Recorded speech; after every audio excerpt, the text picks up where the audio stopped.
예, 반갑습니다. 이렇게 귀한 시간 주신 우리 크로스로드에 감사를 드리고, 비록 영상을 통해서 만나지만 우리 종교개혁자들의 열정과 영성이라고 하는 그런 주제를 가지고 여러분과 만나게 된 것을 반갑게 생각을 합니다. 열정이 이제 제가 얘기해야 될 중요한 주제입니다. 어떻게 열정을 전해야 되는가, 이게 이제 중요한 숙제인데, 그래서 제 나름대로는 첫째는 뭐 이제 교리, 뭐 또 신학, 뭐 그런 부분들에 대해서는 여러분 뭐 저보다 더 많이 아실 테고요.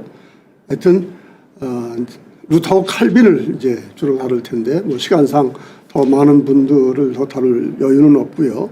이분들의 한번 삶 속에 한번 들어가 보자. 인간 루터와 칼빈을 좀 만나자. 뭐 이것도 제한된 어떤 그런 시간, 또 제한된 범위겠습니다만, 그래서 그분들의 이제 그 연대기를 통해서 간단하게 삶을 한번 훑어보는데, 뭐 그래서 의도는 한번 그들의 삶 속으로 한번 들어가서 그들을 한번 만나보자라고 하는 그런 의도고요. 두 번째 시간에는 좀 굉장히 많은 글을 썼지 않습니까? 그런데 주로 신학과 교리 뭐 또 이런 부분들에 대한 많은 글을 남겼는데, 자신의 삶에 대해서, 자신의 회심에 대해서 특별히 남긴 그런 글들이 있습니다. 뭐 두 분 다 그런 글들이 이렇게 많지는 않아요. 자기들에 대한 얘기 별로 하지 않습니다.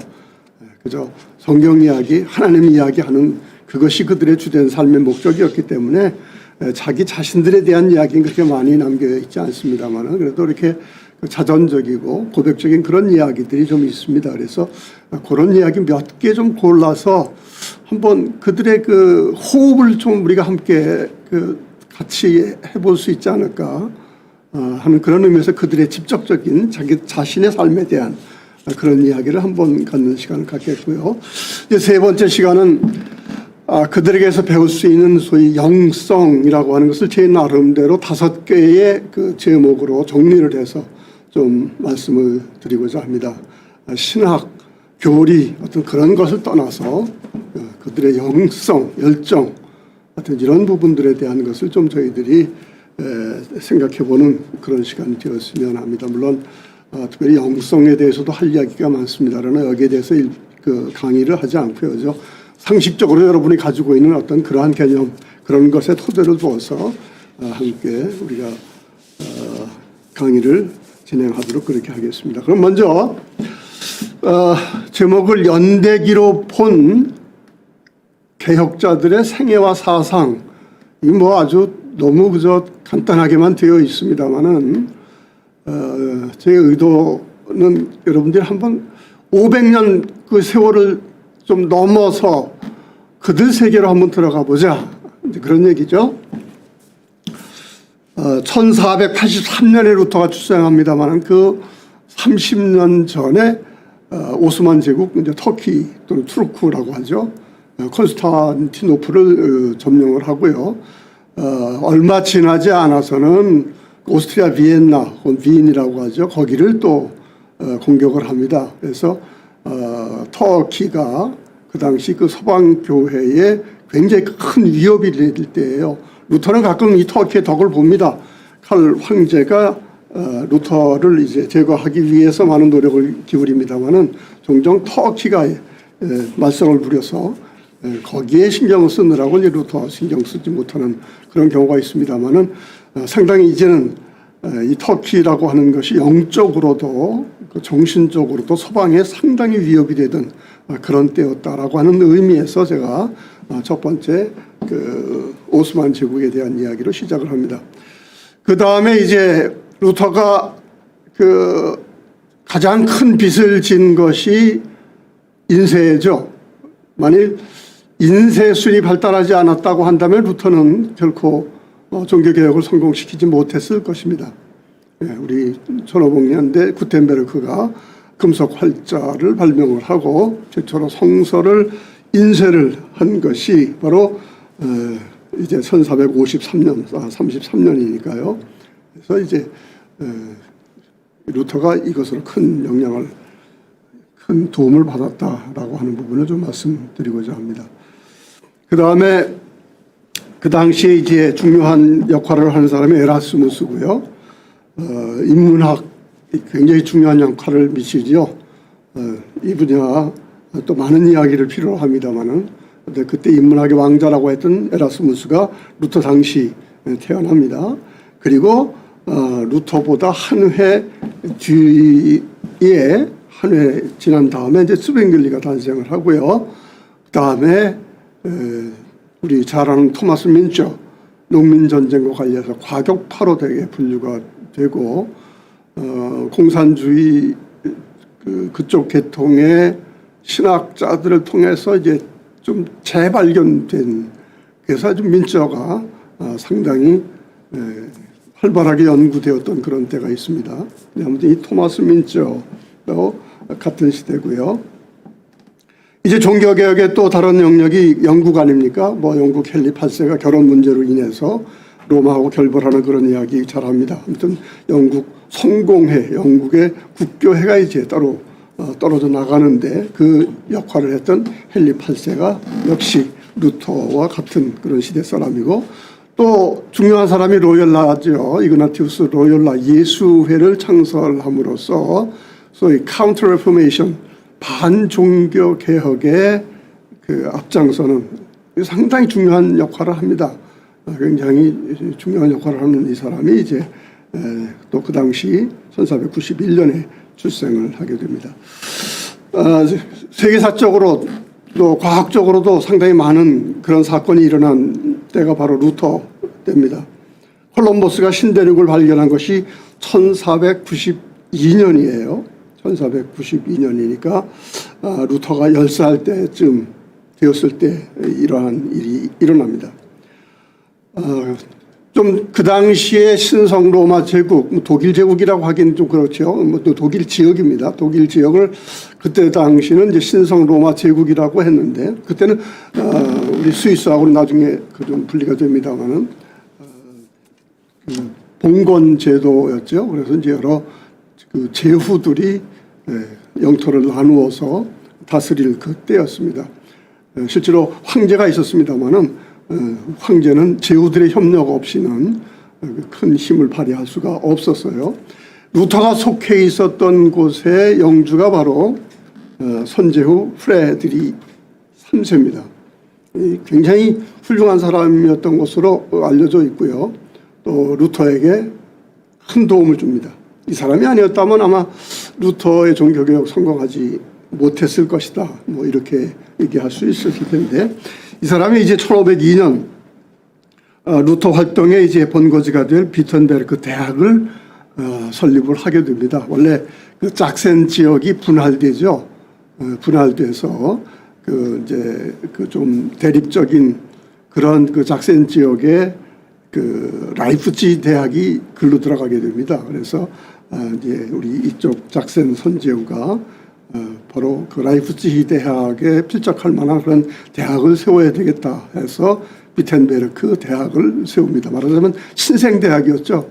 이 대학을 살리기 위해서 굉장히 전전긍긍합니다만은 루터 때문에 유럽에서도 아주 가장 유명한 그런 대학으로 발돋움하게 되죠. 이제 루터의 일생이 시작이 되면 1505년에 수도원에 들어가죠. 그리고 1509년 수도를 이제 7년의 사제를 소품을 받는데 2년 후에 바로 그때에 갈뱅이 출생을 합니다. 루터 시대에 가장 많이 부딪혔던 교황이 교황 레오 10세죠. 1513년에 즉위를 해서 면제부 발행을 합니다. 성베드로 성당을 짓기 위한 그러한 이제 면제부 발행을 하고, 이것이 종교 개혁의 계기가 됩니다. 루터는 뭐 그동안에 많은 그런 교육 과정도 있고 또 그 수도사 생활 많은 과정이 있습니다만은 이제 1513년부터 박사학위를 받고 비텐베르크 대학에서 성서 강의를 하기 시작을 합니다. 그에게 주어진 일종의 직업이었죠. 천직이었죠. 소명이었죠. 그리고 성서학자로 시작한 그러한 그 루터의 경력이 루터의 전생애를 걸쳐서 가장 중요한 그러한 삶의 토대, 신학적인 토대, 또 영성의 토대가 됩니다. 루터는 물론 이제 성경 강의에 그렇게 집착한 또 다른 이유가 있어요. 그런 부분들에 대한 것은 여기서 다 말씀드리기 어렵습니다만은 얼마나 열심히 성경을 가지고 씨름했는가라고 하는 것을 우리 잠깐 볼 수 있습니다. 시작할 때 처음 시편을 강의합니다. 그리고 로마서를 강의하고요. 그리고 갈라디아서, 그리고 1517년 95개조 논제를 문에 못 박을 그 당시에 히브리서를 강의하고 있었고요. 그런 와중에서도 강의는 멈추지 않습니다. 시편, 그 다음에 1519년 다시 갈라디아서 강의. 이 갈라디아서는 여러 번 강의를 하죠. 지금도 루터의 작품 중에 가장 중요하게 여기는 책 중에 하나가 바로 갈라디아서 강해입니다. 갈라디아서 강해인데 이것은 나중에 후반에 루터가 설교, 강의하는 그런 것을 이제 받아 쓴 것을 편집해서 책으로 낸 것인데, 아무튼 이 갈라디아서를 루터는 상당히 아꼈습니다. 1516년에 에라스무스가 헬라어로 성경을 출판합니다. 이것이 그 당시 종교개혁의 또 어떤 그 당시 여러 가지 사회면 또 교육적인 그런 측면에 이제 중요한 역할을 하는데, 루터도 여기에 아주 큰 영향을 미칩니다. 그리고 쯔빙글리도 특별히 아주 에라스무스를 굉장히 존경을 했죠. 들리는 말에 의하면 헬라어를 통째로 다 암기를 했다. 얼마나 머리가 좋으면 그게 가능했을까 하는 그런 생각이 듭니다만은, 아무튼 쯔빙글리도 하여튼 뭐 일찍 세상을 떠났습니다만 그런 천재였죠. 그리고 아무튼 특별히 쯔빙글리에게는 굉장히 중요한 영향을 미치는 게 히라보 성경이고, 루터도 마찬가지입니다. 하여튼 이 성경이 가지고 있는 그런 의미, 이것도 한참 더 설명이 필요한 이야기입니다만은 이 정도로 설명을 마치죠. 1517년에 면제부가 특별히 발행이 되는데, 이때 이것을 반대하는 반박문을 붙임으로써 종교개혁의 횃불이 올라가게 됩니다. 1518년에 평생 루터의 동지가 되는 이 사람도 천재입니다. 사실 헬라어 교수로, 이 사람은 뭐 사제도 아니고요, 일종의 평신도로서 이제 평생 합니다만은, 특별히 비텐베르크 대학을 빛내는 데 있어서, 또 비텐베르크 대학을 끊임없이 개혁하는 데 있어서 가장 중요한 역할을 했던 사람이 바로 이 멜랑톤이고, 그 다음에 처음으로 루터는 사실 조직신학이니 교의학이니 어떤 뭐 그런 거 체계 있게 쓰지를 않거든요. 그저 그때마다 논문 쓰고 반박문 쓰고 거기에 대한 해설을 쓰고, 그 다음에 성경 강의하고, 주로 성경학자였죠. 성경학자였는데 바로 이런 루터가 하지 못했던 어떤 그런 체계적인 그러한 복음주의 교리, 루터계 교리, 이런 것들을 형성하는데 이 멜랑톤이 굉장히 중요한 그러한 역할을 합니다. 예를 들면 1530년에 발표됐던 아우구스부르크 신앙고백서라는 것이 지금도 우리 전 세계 루터 교회를 묶는 아주 중요한 끈입니다. 루터 교회가 뭐냐? 아우구스부르크 신앙고백서를 고백하는 교회다. 그렇게 정의하면 가장 정확합니다. 물론 또 하나가 있어요. 그것이 이제 소교리 문답. 이건 최소한의 그런 요구 조건이고, 그 다음에 좀 더 좀 많은 것을 요구하는 쪽에서는 신앙고백서 전체를 다 요구를 합니다. 그러나 가장 중요한 것이 바로 이 아우구스부르크 신앙고백서인데, 이 아우구스부르크 신앙고백서를 루터가 쓴 것이 아니라 바로 이 멜랑히톤이 쓰죠. 평생에 걸쳐서 나이 차는 상당히 많습니다만은, 나이 차는 상당히 14살 차이가 나죠. 참여자는 평생 아주 가까운 동지로 지냈고, 많은 사람들이 그래요. 멜랑히톤 없었으면 아마 루터 없었을 것이다. 그런 얘기를 합니다. 물론 나중에 루터라니즘은 이제 넘어와서 멜랑톤하고 뭐 또 참 그네시오 루터라니즘이라고 하는데, 진짜 루터라니즘하고 좀 갈등이 좀 일어나기도 하고요. 오히려 어떤 면에서 멜랑톤은 이제 칼빈하고 좀 가까워집니다. 사실 칼빈하고 멜랑톤하고 상당히 가깝게 지냈어요. 한번 만난 적이 있고, 그 이후로는 계속 서신을 통해서 아주 가깝게 지냈던 사람이 바로 이 멜랑톤입니다. 자, 이제 1518년에 하이델베르크 어거스트 소속되어 있었던 아우구스티누스 수도원의 이제 총회죠. 거기에 참석해서 논제를 발표하는데 거기에서 그 유명한 십자가 신학이라고 하는 명제를 발표합니다. 1519년에 칼 5세가 신성 로마 제국의 황제로 즉위를 합니다. 그래서 이 신성 로마 제국 황제가 되어서 나라를 통일시켜야 되겠다라고 하는 것. 우선 그 터키의 위협으로부터 제국을 지켜야 되고요. 또 이제 프랑스와 1세가 그때 프랑스가 사실 이제 민족적인 어떤 그러한 그 국가를 이루거든요. 그때 이제 그 민족주의적인 그러한 나라들이 서서히 등장하면서 시대가 바뀌게 됩니다만은 거기에 가장 앞섰던 것이 이제 프랑스입니다. 그 프랑스와의 끊임없이 전쟁이 되고 또 하나의 과제는 뭐였냐면 이 신성 로마 제국 여기에서 일어난 그 종교개혁, 루터의 종교개혁으로 인해 가지고 그 제국이 자꾸 분할되거든요. 그래서 그것을 좀 로마 가톨릭 신앙으로 하나가 되도록 그래서 끊임없이 이제 루터파를 박해를 했던 위협을 했던 그런 일을 합니다. 아무튼 그 정치 그쪽 측면에 있어서는 꽤 유능한 그런 황제로 알려져 있습니다만은 끝까지 루터를 박해했던 그런 황제입니다. 우리 1519년 라이프치 논쟁의 그 에크와의 논쟁이 그 좀 중요한 부분을 차지합니다만은 그 이후에 1520년에 중요한 종교개혁 3대 논문을 발표합니다. 그리스도인의 자유, 교회 바벨론 포로, 독일 그리스도인 귀족에게. 그리고 그 계속해서 로마 교황청에서는 그 루터의 이러한 저항을 오직 교황 권위에 대한 도전으로만 해석을 해요. 루터는 아주 순진하게 좀 이 면죄부 너무 지나치지 않았는가라고 이제 생각을 하는 거거든요. 그래서 그 교황님 이 현실을 잘 모르시는 것 같습니다. 그러면서 이제 교황은 이러한 현실을 알면 좀 바로 잡을 것이다라고 하는 그런 순진한 생각을 가지고 있었는데 그러나 교황청은 계속해서 감히 일개 수도사가 교황의 권위에 도전한다. 어떤 그 권위 문제만 붙들고 늘어집니다. 붙들고 늘어지다가 루터가 이제 승복하지 않자 파문을 발표하게 됩니다. 이것이 이제 1521년이고요.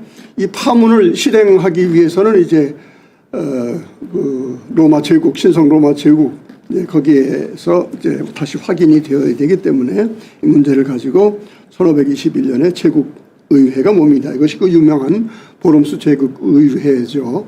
이 제국의회라고 하는 것은 아까 말씀드린 대로 신성 로마 제국은 여러 제후들이 다스리고 있었기 때문에 정기적으로 혹은 가끔 이제 이 황제가 의회를 소집을 합니다. 그래서 그 현안의 문제 또 교회 문제들이 상당히 또 많이 다루어지죠. 그래서 특별히 교회 개혁에 대한 의제들이 늘 의회 때마다 나옵니다. 나오는데 실제로 개혁은 잘 이루어지지 않는데 점점 이제 이런 그 제국 의회 때 루터의 문제가 아주 중요한 그러한 현안으로 떠오르게 되죠. 그 첫 번째가 바로 1521년에 있었던 보름스 제국 의회입니다. 그리고 여기 의회에 루터가 소환당하죠. 4월 16일 날 도착을 합니다만은 17일 날, 18일 날 황제 앞에서 철회하라. 그 얘기를 듣고서는 자기는 이제 철회하지 않는다라고 하는 그 유명한 이야기를 합니다. 많은 사람들이 이때 루터에게 감탄을 하죠. 그리고 많은 사람들이 이제 종교 개혁에 동참을 하게 됩니다. 나중에 이제 칼뱅하고 굉장히 친한 관계를 유지했던 마틴 부처도 바로 이 자리에서 루터에게 큰 감명을 얻고 종교 개혁을 하는 어떤 그런 그 대열에 참여하게 되죠. 근데 어떤 역사가에 의하면 그 루터가 용감해도 너무 용감했다. 이제 그렇게 표현을 합니다. 우린 그저 가벼운 역사 이야기로 있지만은 이때 당시에 그 루터가 얼마나 그 황제 앞에서 목숨의 그 위협을 느끼는 그런 상황 가운데서 이 하나님의 말씀을 지키기 위해서 노력을 했는가. 거의 뭐 순교자라고 하는 그런 순교의 각오까지 가지고 있었죠. 자기는 순교 기꺼이 하겠다라고 하는 그런 심정까지 가지고 이제 종교개혁 그런 것을 진행을 해 나갑니다. 이제 이런 입장 철회를 거부하기 때문에 곧 이제 그 황제로부터 추방령이 내려집니다. 이제 교회로부터 파문되고요. 그다음에 제국에서 추방령이 내려져요. 그러면 이제 법외자가 되는 건데 여기서 법외자가 된다는 이야기는 루터를 죽여도 살인죄가 성립이 되질 않습니다. 살인죄가 성립이 되질 않고요. 또 영적으로는 이 사람은 이제 구원에서 이제 떨어져 나간 사람이라고 하는 어떤 그런 그 심판의 의미도 가지고 있죠. 근데 이제 이러한 생명의 위협을 느끼는 그런 상황 가운데 앞서 얘기했던 선제후가 루터를 보호를 합니다. 그래서 몰래 납치하는 그런 형식으로 바르트부르크 성에 납치를 해서 거기에서 이제 신분을 속이고 잠시 머무르게 됩니다. 얼마 지나지 않아서 그때가 이제 5월이었는데 1월경이죠. 22년 비텐베르크 소요가 발생을 해요. 그때 변장을 하고 와서 그 비텐베르크 소요를 설교 몇 번으로 잠잠하게 합니다. 이때 이제 칼슈타트라든지 그런 그 소위 좀 그 적극적인 상당히 좀 그 좌파적인 그래서 이제 뭐 성장을 파괴하고 어떤 그런 좀 그 되게 개혁 운동하면 어떻게 좀 그렇게 화끈하게 하자 하는 그런 운동들이 좀 있지 않습니까? 이제 칼슈타트가 어떤 그런 것에 앞장을 서서 루터가 없을 때에 그 비텐베르크를 이렇게 어지럽힐 때에 루터가 와서 질서의 중요성을 강조합니다. 질서의 중요성을 강조하고서 비텐베르크 소요를 진정을 시키고요. 그리고 칼슈타트는 이제 떠나게 됩니다. 떠나게 돼서 비텐베르크 안정된 그리고 질서를 존중하는 어떤 그러한 모양새로 루터의 종교개혁이 진행되게 됩니다. 여기서 놀라운 사실이 하나 있죠. 그 1521년 5월 달에 납치당했거든요. 납치당해서 바르트부르크 성에서 이제 머무는 동안에 루터가 거기서 그냥 놀지 않고 성경을 번역을 합니다. 성경을 번역을 하는데 이것이 그 루터의 종교개혁 사업 가운데서 가장 중요한 사업으로 보통 얘기되고 있습니다. 엄청나게 많은 글을 썼습니다만은 아무튼 루터가 또 종교개혁에서 많은 영향을 미쳤지만은 실질적으로 역사를 바꾸고 또 종교개혁의 물길을 그야말로 거세게 만들었던 그런 운동력은 바로 이 성경 번역에 있다라고 하는 것으로 이제 많이 평가를 합니다만은 이 놀라운 사실이죠. 거기서 몇 개월, 그 1년 좀 남짓한 그런 그 기간에 그저 단숨에 그 성경을 번역했다고 하는 것은 참 놀라운 그런 일입니다.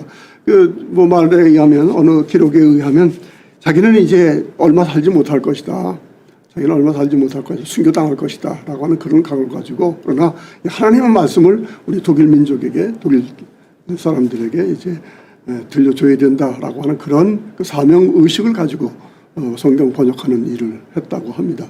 하여튼 이런 일로 벌써 22년에 그 놀라운 신약 성경이 발간이 되는 그러한 그 일로서 종교개혁 운동은 자리를 잡아가기 시작을 합니다. 교황청에 좀 변화가 있죠. 하드리아누스 6세가 듣기로 합니다만은 얼마 못 가서 바로 이제 죽고 클레멘트 7세가 선출이 됩니다. 바로 이때 이러한 때에 칼뱅이 1509년에 탄생하죠. 탄생한 사람이니까 23살, 4살 요때예요.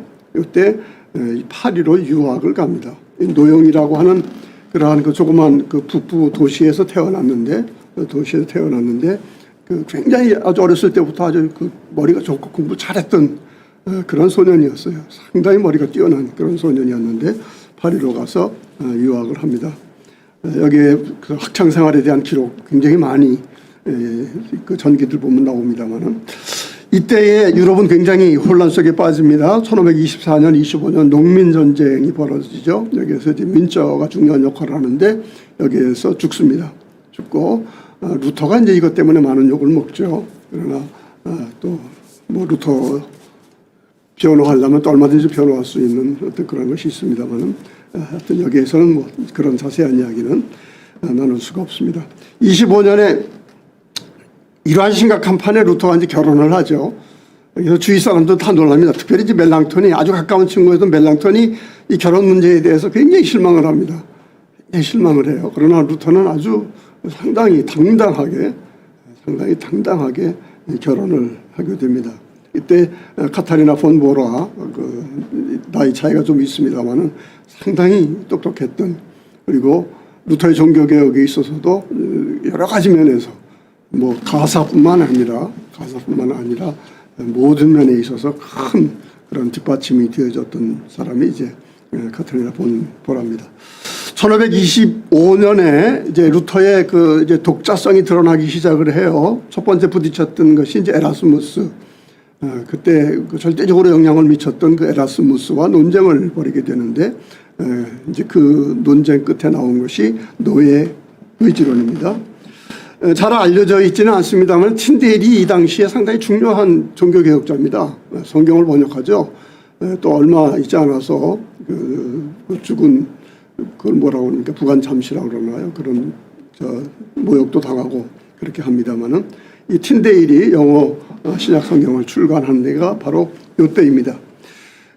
이 아버지가 칼뱅이 똑똑한 것을 알고 법학 공부를 시킵니다. 그래서 파리에서 오를레앙으로 보내죠. 그래서 루터 아버지가 그 좀 법학을 좀 했으면 좋겠다 해서 법학부로 가지 않습니까? 법학부로 갔는데 이제 슈트호테름 하임이라고 하는 곳에서 번개 체험을 한 다음에 뭐 정확히 어떤 체험인지는 우리가 잘 알 수 없습니다만은 그 체험을 한 다음에 이제 수도사가 되죠. 그래서 굉장히 분노합니다. 아버지가 굉장히 그 루터에 대해서 분노하는데 법을 공부해야 되는데 수도사가 되겠다고 하니까 굉장히 분노하게 되는데 칼뱅은 아버지의 뜻을 따라서 법학을 공부합니다. 그리고 이 법학 공부하는 것이 평생 그 칼뱅에 있어서 종교개혁하는데 상당히 중요한 자산으로 작용을 하죠. 1522년에 이제 슈파우 제국의회, 26년에 이제 제국의회가 슈파이에서 제1차가 모이고 2차가 이제 슈파이에서 모입니다. 이때 이제 중요한 것은 그냥 프로테스탄트라고 하는 말이 처음 쓰이는 그런 때입니다. 이제 루터를 따르는 그런 제후들에 대해서 뭔가 요구하는데 그 제후들이 저항을 합니다. 그래서 그 사람들을 가리켜서 루터파를 가리켜가지고 저항하는 자들이라고 하는 말을 쓰죠. 그래서 이제 그때 처음으로 프로테스탄트라고 하는 그런 말, 우리는 이것을 이제 개신교 이렇게 이야기를 합니다. 이 개신교 진영, 츠빙글리가 스위스는 여러분 이제 캔톤이라고 여러 독립된 어떤 그런 주죠. 그런 주로 독립되어 있는 일종의 도시들의 모임 아닙니까? 도시들의 모임이기 때문에, 그리고 그 도시들은 어떤 그 봉건제도와 같은 그런 그 신성 로마 제국하고는 달리 그 시민들이 모인 그 의회가 있죠. 시민의회가 이제 민주적으로 모든 것을 처리하는 어떤 그런 방식으로 하는데, 그 중에 하나가 이제 쭈리히 도시인데, 거기는 독일어를 사용하는 곳이죠. 독일어를 사용하는 곳인데, 거기서 이제 스빙글리가 종교개혁을 합니다. 근데 종교개혁이 굉장히 큰 영향을 미치면서 이제 종교개혁과는 이름이 나는데, 특별히 성만찬과 관련해서 이제 좀 부딪힙니다. 그래서 이제 이것을 좀 어떻게 개신교 진영의 하나가 되어야 되지 않느냐라고 하는 어떤 그런 정치적 요구도 있고 해서 모이게 됩니다만, 결국엔 스빙글리와 성만찬과 관련해서는 화해하는데 실패하고 맙니다. 아픈 것이에요. 아픈 역사입니다. 아픈 역사인데, 그 이후로 이제 물론 칼뱅도 츠빙글리보다는 루터의 사실 성만찬 이론이 더 가깝습니다. 더 가까운데, 결국 이제 개혁파, 츠빙글리, 칼뱅이 이렇게 이어지는 거죠. 이런 이어지는. 그다음에 츠빙글리가 죽은 다음에 이제 블링거라고 하는 사람이 계속해서 이어나가면서 종교개혁을 유지해 나갑니다만, 이런 개혁파하고 루터파하고 그 뒤로 이 대화가 단절이 됩니다. 그리고 거기에 가장 중요한 것이 바로 이 성만찬 문제였어요. 그리고 이 분립이 결국은 이제 500년 가까이 끌게 되는데, 아주 불행한 그러한 그 일이었습니다. 1530년에 그 아우구스부르크 신앙 고백이라고 하는 그 아주 위대한 개신교의 문서가 발표가 되죠.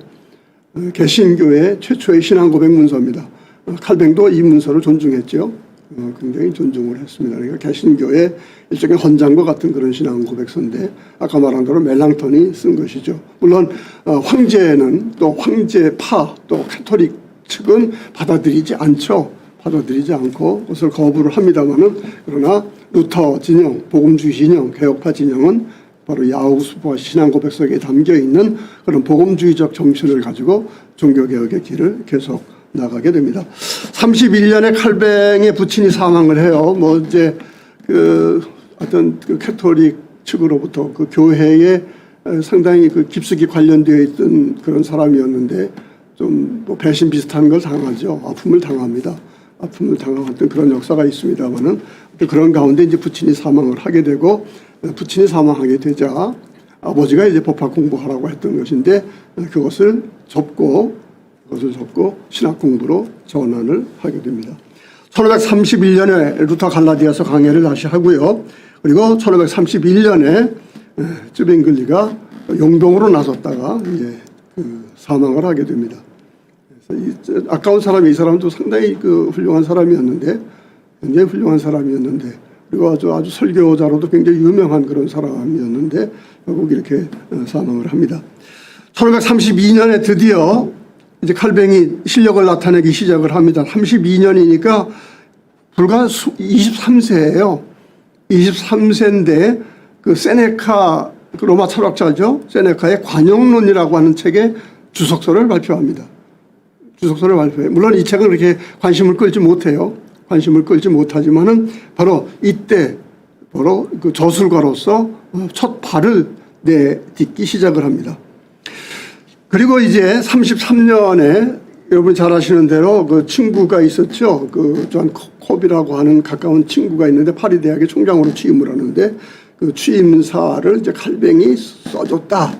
뭐 그렇게들 많이들 이야기를 해요. 뭐 다른 의견도 뭐 확실하지 않다. 뭐 그런 의견도 있습니다만, 이것이 굉장히 교황권에 대해서, 그리고 교황권 카톨릭을 수호하면서 나라의 통일성을 유지하려고 했던 프랑스와 1세 프랑스 왕에게는 굉장히 도전적이었던 어떤 그런 언어가 담겨 있어서 드디어 이제 개신교도들에 대한 종교개혁을 하는 개혁하는 그런 사람들에 대한 아주 박해가 노골적으로 일어나기 시작을 하지 않습니까? 물론 그 이전에도 프랑스에서 벌써 순교가 생기고요.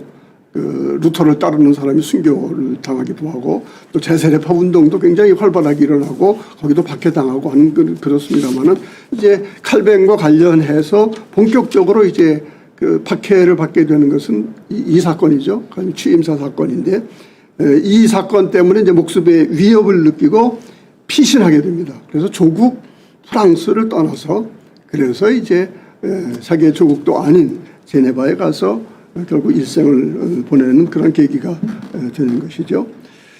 이제 이때 여러분 제세례파와 관련해서도 우리가 좀 얘기를 좀 해야 됩니다. 그런데 과격파가 처음에 제세례파 등장을 하죠. 그래서 민스터 폭동 사건을 일으켜서 제세례파들이 상당히 사회 위험 요소로 작용을 하고, 그래서 카톨릭 그리고 루터파 그다음에 개혁파 다 합해가지고 제세례파를 박해하는 어떤 그런 게 됩니다. 물론 나중에 메노나이트 발생하는 우리 메노 시몬이라고 하는 유명한 아주 뛰어난 그런 사람이 나와서 평화주의라고 하는 것을 주창을 하고 지금까지도 큰 영향을 미치고 있습니다만은, 처음에 제세례파는 이렇게 굉장히 문제로 등장을 합니다. 그리고 루터도 제세례파가 죽어야 된다. 저 사람들은 죽어 마땅하다라고 하는 그 정도는 느껴요. 그 정도는 뭐 직접 그렇게 참여하지는 않습니다만 사용하는데 하는데, 이제 나중에 그래서 결국 우리 근대로 들어와서죠. 우리 루터교 연맹에서 제세례파 그쪽에다 대고 공식으로 사과를 하죠. 뭐 우리 유대인에게 사과도 하고요. 유대인에게 사과도 하고 제세례파에도 이제 사과를 하고, 뭐 하여튼 그런 사과하는 그런 일들이 계속 일어납니다. 칼뱅파도 세르베테스라고 잘 알지 않습니까? 삼위일체 문제 가지고 결국 화형을 당하는데 그 후예들이 화형당했던 곳에 비석을 세우죠. 비석을 세우고 세르바티스에게 용서를 구하는 어떤 그런 글귀를 올립니다. 좀 많이 발전된 모습이죠. 많이 발전된 그런 모습인데, 아무튼 500년 이전에는 그런 종교적인 상황 가운데서는 이런 어지러움이 있었다라고 하는 것을 우리가 알 필요가 있습니다. 자, 이제 깔뱅이 중요한 것이 이제 교황 바울 3세가 1533년에 즉위를 하게 되고요. 중요한 것이 34년에 독일어 성경이 완역본이 출간이 됩니다. 그리고 이것으로 성서 번역이 끝나는 게 아니죠. 계속 수정 작업을 합니다. 평생 걸쳐서 루터는 그 수정 작업을 계속 하게 되는데, 아까 말한 대로 이 독일어 성경이 루터의 종교 개혁에 있어서, 또 특별히 독일 언어에 있어서, 또 유럽 문화에 있어서 여러 면에서 아주 결정적인 영향을 미치는 어떤 그러한 사업이 됩니다. 35년에 다시 갈라디아서 강의를 하는데, 이때 이제 36년이 우리 칼뱅에 있어서는 아주 결정적인 때죠. 바젤이라고 하는 곳으로 이사 왔을 때예요. 피신에 와 있었는데, 거기 이제 에라스무스가 머물고 있었던 곳입니다. 여기에서 기독교 강요 초판을 발행을 합니다. 조그만 책이었어요. 6장으로 되어 있는 조그만 그런 책이었는데, 의도는 그 박해를 받고 있는 개신교들을 이 박해받을 일 아니다. 그들의 주장, 그 복음을 얘기를 하고 개혁을 주장하는 그런 것들은 정당하다라고 하는 것을 이야기하는 일종의 변증입니다. 개신교도들에 대한 일종의 변증하기 위해서 이제 그런 조그만 책을 쓰면서, 그러나 성격상에 있어서는 성경을 이제 해석해주는, 성경을 주석하는 어떤 해설해주는 어떤 그러한 안내서와 같은 그런 성격을 가지고 기독교 강요를 저수를 하는데, 36년이니까 27살 때입니다. 27살 때인데, 이게 아주 뭐 히트를 해도 보통 히트를 하는 게 아닙니다. 이때 27살 때 초판낸 이 기독교 강요가 엄청난 영향을 미치게 됩니다. 나중에 루터도 이제 소문을 듣고는 굉장히 저런 위대한, 저런 훌륭한 일꾼을 하나님 보내주신 거에 대해서 감사할 정도로, 그렇게 칼빈을 아꼈다고 그래요. 또 칼빈도 루터를 자기 스스로 루터를 아니라고 생각했다는 그런 부분도 있어요. 그리고 이제 루터의 종교개혁에 아주 결정적인 영향을 받고, 그리고 루터를 신앙의 아버지라고 이제 생각하기도 하고, 어떤 글에서는 이 시대의 사도로 하나님 보내신 자다라고 하는, 그렇게 인정하기까지 합니다. 물론 나중에 이제 조금 교리적인 그런 차이에 있어서 좀 불만도 얘기하고 하는 그런 부분도 있습니다만은. 자, 이제 36년에 바젤에서 기독교 강요 초판을 얘기를 하고 발행을 한 다음에, 그때 이제 이 양반은 좀 학자로서 글만 쓰고 조용하게 연구만 하겠다, 이게 꿈이었어요. 나중에 좀 얘기를 하겠습니다만은. 근데 그 꿈이 이루어지질 않죠. 그 꿈이 이루어지질 않아요. 그래서 스트라스부르로 이제 그러한 목적을 위해서 여행을 가다가 전쟁이 일어납니다. 전쟁이 일어나서 그 전쟁 때문에 가지를 못하고 남쪽으로 경유를 해나가는데, 그때 제네바에 들르게 돼요. 제네바 대시 별로 그 호감을 갖지 않았었죠. 갖지 않았고 이제 하루만 머물겠다, 이제 그렇게 생각을 했는데, 마침 그 제네바에 종교개혁을 일으켰던 사람이 파렐인데 거의 20살이나 많은 사람이에요. 근데 이 양반이 이제 기독교 강요를 쓴 젊은이가 와 있다는 얘기를 듣고는 이제 찾아갑니다. 찾아가서 제네바에 머물러서 개혁을 해달라 얘기를 해요. 근데 막 거부하죠. 나는 그렇게 할 사람 모르고 나가서 조용한 데 가겠다고 얘기했더니 이제 거의 저주를 하죠. 막 그 저주 가까운 그런 얘기를 합니다. 그 얘기 듣고서는 이제 그 마음을 굳히게 됩니다. 결국 일종의 그런 그 소명의 과정을 거쳐서 제네바에 머물게 되게 됩니다. 생각보다 시간이 많이 걸리는데 좀 더 단축해서 얘기를 하죠. 결국 그 36년부터 38년까지 한 3년에 걸쳐서 제네바에서 종교개혁을 합니다마는 결국 그 시의회하고 충돌을 하죠. 반대파가 늘 있었습니다. 죽기까지 칼뱅을 반대하는 사람이 있었고, 모함하는 사람이 있었고요. 출판물을 통해서 온갖 모욕, 그런 일 끝까지 당했습니다. 끝까지 당했는데 38년에 추방을 당해요. 파르로와 같이 추방을 당해서 스트라스부르로 가서 거기서 이제 프랑스 그 난민들을 위한 목회자가 되죠. 이때가 가장 행복했던 때라고 스스로 얘기를 해요. 목회자로서, 저술가로서. 여기서도 이제 계속 기독교 강요 재판을 하고요. 그다음에 찬송가도 써내고요. 그리고 목회자로서 굉장히 충실하게 이야기를 합니다. 충실하게 일을 하고, 여기서 또 결혼까지 하죠. 결혼까지 하게 되고, 그런 가운데 이제 1540년에 로욜라의 예수회가 교황에 의해서 이제 정식으로 공인이 되는 그런 때기도 합니다. 그런 때기도 하는데 41년에 제네바에서 다시 칼빈을 자꾸 부르죠. 자꾸 부르는데 자기는 가고 싶지 않다고 그래서 그런 얘기를 해요. 자기가 사실 십자가가 10배나 더 되는 그곳에 도저히 가고 싶지 않다 그런 얘기를 하죠. 가봤자 십자가뿐인데 라고 하는. 그래서 정말 가기를 싫어하는데 역시 부처가 또 비슷하게 저주 비슷한 얘기를 해요. 그런 소명을 듣지 않으면 너 저주 있으리라 그런 비슷한 얘기를 듣고 마음을 그치고 다시 정말 십자가로 가득 차 있는 제네바로 들어가서 거기서 20년 가까이 저술 활동을 하고 그리고 종교 개혁을 일으키게 됩니다. 이제 그 다음 문제는 좀 생략을 하겠어요. 우리 칼뱅이 1564년에 사망을 합니다. 루터는 그 이전에 루터는 그 46년에 사망하는 얘기가 나오는데 사망 이야기는 좀 더 나중에 자세히 얘기하도록 하죠. 그 간단하게 요거만 한 그 몇 분간에 걸쳐서 그 다음 부분 제가 요 부분을 얘기한 것은 이 도대체 루터하고 칼빈이 과연 사람인가 저는 이제 그 생각이 들어요. 그 바쁜 때 그 루터는 63세까지 살았고요. 칼뱅은 그 55세인가요? 그렇죠. 54세, 55세인데 이렇게 짧은 인생을 살면서 그 당시에 컴퓨터도 없고 그렇죠. 책도 그렇게 많지 않고 어떤 그런 당시에 어떻게 이렇게 많은 책을 썼는가. 루터나 칼빈이나 다 그래요.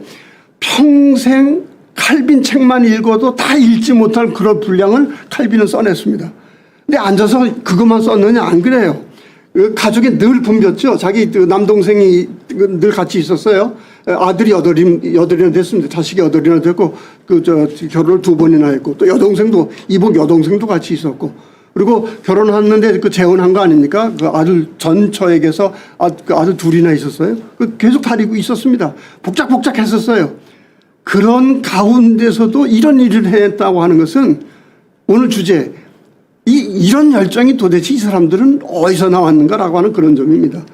루터는 루터 탄생 400주년을 맞이해서 88년에 시작을 합니다. 1188년에 시작을 해서 2009년에 마무리를 지어가지고 바이마르판 루터 전집을 내세워요. 루터 전집이 여러 개 있습니다. 미국에서도 이제 LW판 54권이 나왔다가 지금 70권까지 확장이 되어 가고 있는데, 근데 지금 거기에 쓰인 글이 8만 페이지에 해당합니다. 그리고 127권으로 편집이 되어 있어요. 도대체 그렇게 바쁘게 살면서 설교했죠. 여행 다녔죠. 편지 그 많은 일들을 하면서 어떻게 이런 것을 썼는가. 이건 도저히 생각할 수가 없어요. 이건 이 열정이 어디서 났겠는가라고 하는 겁니다. 우리 신학이 어떻고 뭐 그의 단점이 어떻고 그런 거 따지기 이전에 오로지 일에 매달렸던 사람이에요. 오로지 일에 매달렸던 사람. 그리고 그 많은 글을 써내고서도 다 하나님 말씀만 남으면 됐지 내 글 다 쓸데없어. 그나마 그래도 좋은 거 있다고 한다면 소결의 문답서하고 그리고 그 노예의지 좀 어려운 책입니다만은 그 책은 그래도 좀 가치가 있어. 그 정도만 인정했을 정도고. 그다음에 루터나 칼빈이나 이 책 썼으면 부자 됐을 텐데요. 엄청나게 팔렸거든요. 인세 안 받았습니다. 인세 안 받았어요. 하나님의 일, 하나님의 말씀 전하는 이 일 가지고 난 돈 벌 생각 없다. 이제 그런 얘기를 했어요. 이게 뭐에 매여서 이런 일들을 했겠는가라고 하는 것을 우리 삶 속에서 돌아와서 보자고 하는 그런 얘기입니다. 칼뱅도 마찬가지예요. 티모티 조지라고 하는 사람이 6개 문학 용어로 분류를 했어요. 로제는 이제 23가지로 루터를 분류를 해서 얘기를 했습니다. 기독교 강요가 라틴어 8판을 냅니다. 초판에서 나중까지 굉장히 확대가 되죠. 굉장히 확대가 됩니다. 근데 1536년, 39년, 43년, 45년, 50년, 53년, 54년, 59년 이게 그냥 베껴 쓰는 게 아니라 그때마다 확대가 됩니다. 그때마다 확대되는 새로운 책이에요. 물론 놀라운 것은 아주 일관성 있는 주제를 갖추게 되죠. 상당히 일관성 있는 그런 주제를 발전시키면서 도대체 27살 때의 그 통찰력, 그 젊은 그 통찰력이 이게 어디서 왔겠는가. 우리 그래서 많은 사람들이 그러죠. 그도 역시 사도였다. 하나님의 영감에 사로잡힌 사도였다라고 그렇게 이제 얘기할 수밖에 없다고 얘기하지 않습니까? 그걸 끝나지 않고 불어 5판을 자기가 친히 번역을 해서 냈습니다. 41년, 45년, 51년, 53년, 60년까지. 이것뿐만이 아니죠. 주석서를, 우리 칼빈 주석은 유명해요. 우리 루터는 주석서를 쓰진 않았어요. 강해서가 이제 늘 있습니다만은. 그나마, 그 갈라디아서 강해서가 유명한 것은 이제 그냥 말로 강의한 것을 학생들이 받아 쓴 것을 이제 편집하는 것이거든요. 근데 칼빈은 주석을 전 성경에 대해서 주석을 했어요. 요한 2, 3서, 요한 계시록 빼놓고 모든 신약을 다 주석을 했습니다. 그다음에 모세오경, 여호수아, 시편, 이사야 여기에 대해서 주석을 다 써냈어요. 지금도 칼뱅 주석은 굉장히 권위가 있습니다. 칼뱅 주석은 굉장히 권위가 있어요. 그리고 그 이제 강해 설교도 굉장히 많이 나와 있는데, 강해 설교도 굉장히 많이 나왔는데, 주일에는 2번, 그리고 주중에는 하루 걸러 한 번씩 설교했다고 하죠. 루터도 마찬가지입니다. 루터도 정기적으로 설교했어요. 굉장히 많이 설교를 했습니다. 또 놀라운 것은 그런 상황 가운데서 이 사람들이 얼마나 많은 편지를 썼는지 몰라요. 예? 얼마나 많은 편지를 썼는지. 루터가 쓴 편지들, 편집해놓은 루터 전지 몇 권 있는데, 몇 권이 이제 우리 한국말로 번역된 3권이 다 편지입니다. 다 편지인데, 어떻게 그 많은 편지들을 썼는지 몰라요. 그 편지들. 칼빈도 마찬가지입니다. 수많은 사람들하고 그 편지를 써냈는데, 이게 아까도 말한 대로 이 짧은 인생 살면서 우리가 읽을 분량, 읽어도 다 읽지 못할 그 분량을 이 양반들은 자기 그 짧은 인생에 다 썼다는 거예요. 다 글로 썼습니다. 이게 과연 이 사람들이, 그래서 내가 이제 그런 얘기, 과연 루터나 칼빈이나 이 사람들이 사람인가 그 말이에요. 사람으로서 어떻게 이런 일을 할 수 있겠는가라고 하는 거죠. 내가 한 가지 더 붙인 게 바로 이제 질병에 대해서 얘기를 했습니다.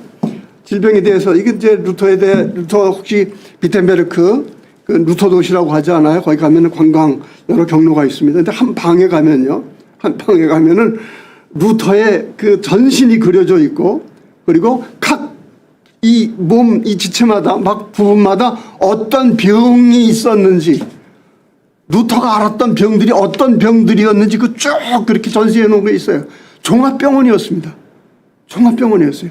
여기 대표적으로 로제가 간단하게 얘기한 거예요. 1521년부터 특별히 불면증을 알았는데 평생 극복하지 못했습니다. 나 이거 보면 하나님 참 좀 너무하시다는 생각이 들어요. 그렇게 많은 일을 하고 분명히 하나님 놀랍게 쓰시는 그런 일꾼인데, 아니 그 불면증 하나 못 고쳐줍니까? 근데 평생 극복하지 못합니다.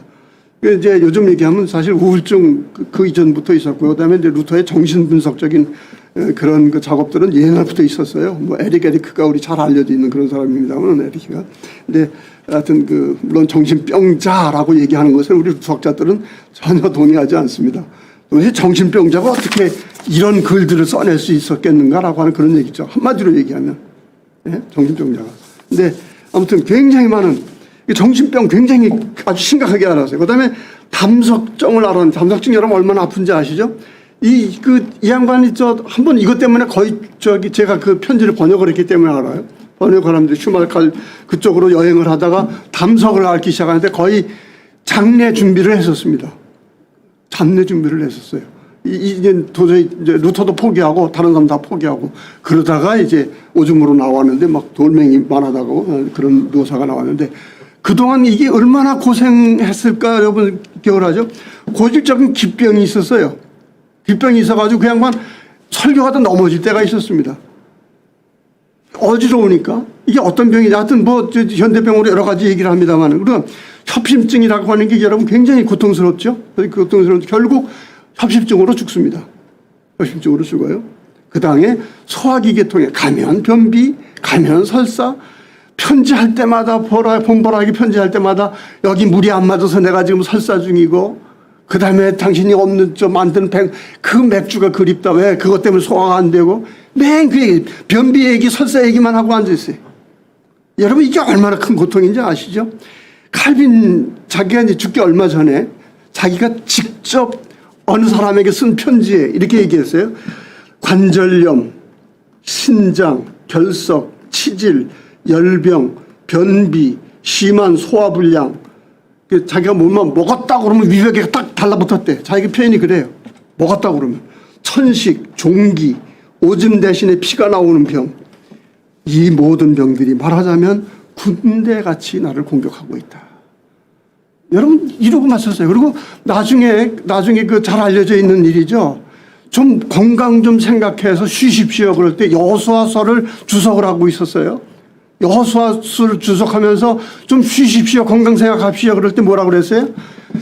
내가 이거 놀고 있으면 이 게으를 때 하나님이 나를 보실 때 나를 가만두시겠는가? 하나님 앞에서 내가 게으른 모습 어떻게 보일 수 있겠는가? 그리고 그 상황 가운데서도 끝까지 여호수아 주석을 붙들고 있었어요. 이 열정이 과연 어디서 났겠는가라고 하는 겁니다. 어디서 났겠는가? 하여튼 여러분들에게 이분들의 삶 이렇게 간단히 얘기를 했습니다만은 그 열정적으로 산 그들의 그 삶, 정말 사람 같지 않게 산 삶. 사람이랑 보통 사람이 다르죠, 분명히. 그러나 지극히 우리와 똑같은 그런 사람이었고 오히려 훨씬 더 많은 그런 어려움을 갖고 살았던 이런 사람인데 어떻게 그런 일들을 해냈을까라고 하는 거죠. 이 영향력이라고 하는 건 그냥 나오는 거 아닙니다. 위대함으로 추대받는 건 그냥 하는 거 아닙니다. 그렇죠? 바로 하나님의 사람으로서 이렇게 살았던 이 두 사람의 모습 우리 한번 보고 우리 좀 쉬었다가 다음 시간에 자신에 대해서 좀 직접 자기 한 얘기들을 좀 한번 살펴보도록 하겠습니다. 고맙습니다.